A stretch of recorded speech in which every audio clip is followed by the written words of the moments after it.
all of what Josiah tried to build, he's now removing it all. Because Jehoiakim is now taking over as well, and he was also evil in the Lord's eyes. So, so he would go take the idols that they used to worship, and he would take them back, and he would go put them in his temple. And Nebuchadnezzar worshipped many different gods himself.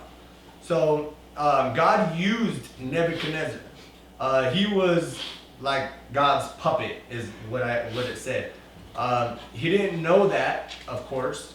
He was very prideful. He was part of God's plan. In Jeremiah 34:2, it says, "Go to King Zedekiah of Judah and tell him, this is what the Lord, the God of Israel, says. I am about to hand this city over to the king of Babylon, and he will burn it down." So he's already, God is saying himself that he's going to give the land to Nebuchadnezzar, because God does everything. God does anything he wants to do. So Nebuchadnezzar was actually considered one of the most powerful kings of all time, excluding Jesus Christ, of course. So that's a little backdrop of what's going on at this time. So we're going to go ahead and get in it in Daniel. Okay? So I'm going to read Daniel chapter 1 through 7, and then I'll have you guys kind of come in and we can do this together. All right? So, Daniel chapter 1, verse 1. During the 3rd year of King Jehoiakim's reign in Judah, King Nebuchadnezzar of Babylon came to Jerusalem and besieged it. The Lord gave him victory over King Jehoiakim of Judah and permitted him to take some of the sacred objects from the temple of God. So Nebuchadnezzar took them back to the land of Babylonia and placed them in the treasure house of his God. Then the king ordered Ashpenaz, his chief of staff, to bring to the palace some of the young men of Judah's royal family and other noble families who had been brought to Babylon as captives. Select only strong, healthy, and good-looking young men, he said.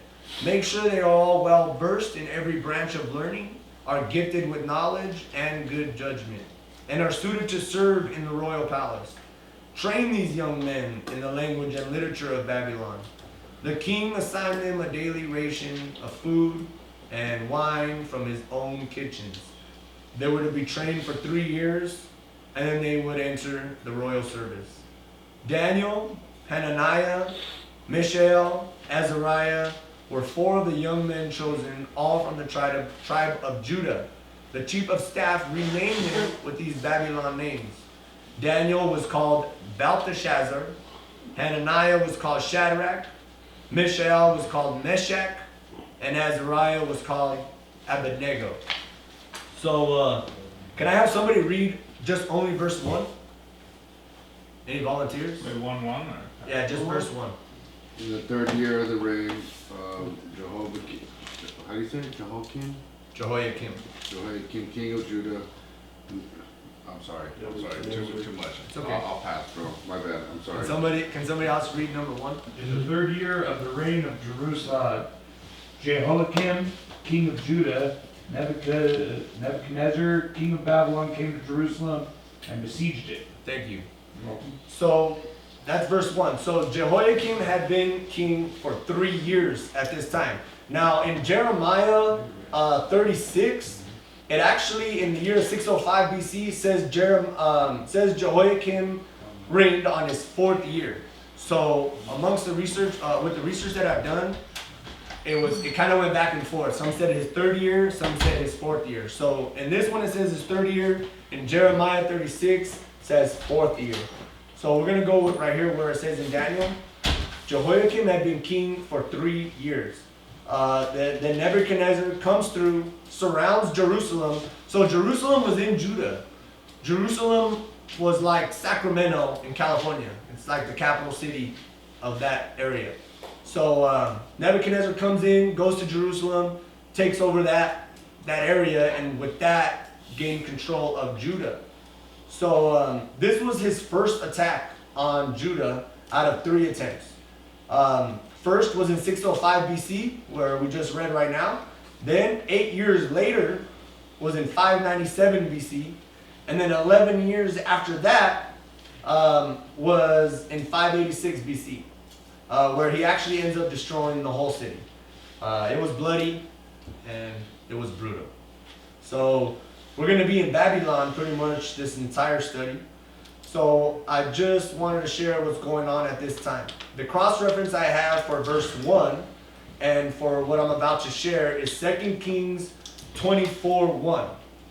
So, 2 Kings 24:1, chat. Is Judah the province and Babylon is the city? So Babylon is a whole other nation. Nation, okay. Yeah. So So there's the Egypt over here, there's Babylon over here, and Judah is just another nation. So the king of Babylon comes in and takes over. But because King Nebuchadnezzar defeated Pharaoh Necho in Egypt and Assyria's what would you call it? They came to okay. They came together, so they're pretty much in world control right now. So because King Nebuchadnezzar defeated them, he's pretty much got control over the whole world right now, and is still marching through and taking over. So he's pretty much on world domination.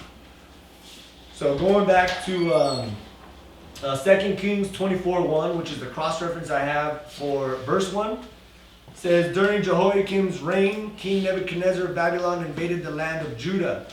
Jehoiakim surrendered and paid him tribute for 3 years, but then rebelled.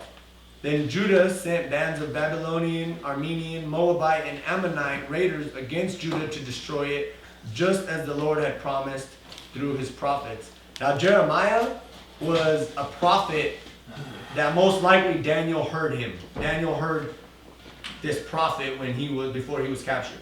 We'll hear more about how Jeremiah prophesies what's really going on over here. So with what I just read, Jehoiakim surrendered, paid tribute. So remember, Jehoiakim was in reign for 3 years. Jehoiakim surrenders, pays tribute, which pretty much means he's paying respects. He's bowing down, he's paying the taxes that Nebuchadnezzar applied, recognizing who the real leader is to all the people of Judah, even though he still has the title of king. So then 3 years later, which means Jehoiakim has now reigned for 6 years. On his 6th year, he rebels. He stops paying taxes.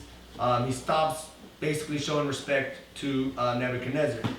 And on a side note, Jehoiakim actually tries to form an allegiance with Egypt again, which was actually a very big mistake.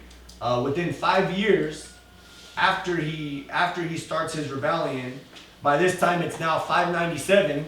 So remember up here I said Nebuchadnezzar comes in at 605 BC and then comes in at 597 BC, a whole 8 years after that. So in 597 was 5 years after he started his rebellion, which makes it his 11th year in reign. Nebuchadnezzar sent his military, which I read right now, to raid again. But on their way to Jehoiakim, on their way to Judah, Jehoiakim ends up dying. And it's not recorded how he died. His death is unrecorded. And just months before the armies got there to stop the rebellion, Jehoiachin, everybody say Jehoiachin. Jehoiachin. Thank you guys. Participation points for everybody. Jehoiachin was the son of Josiah. So this was basically another brother amongst all these brothers who have taken control. And Jehoiachin was only king for 3 months.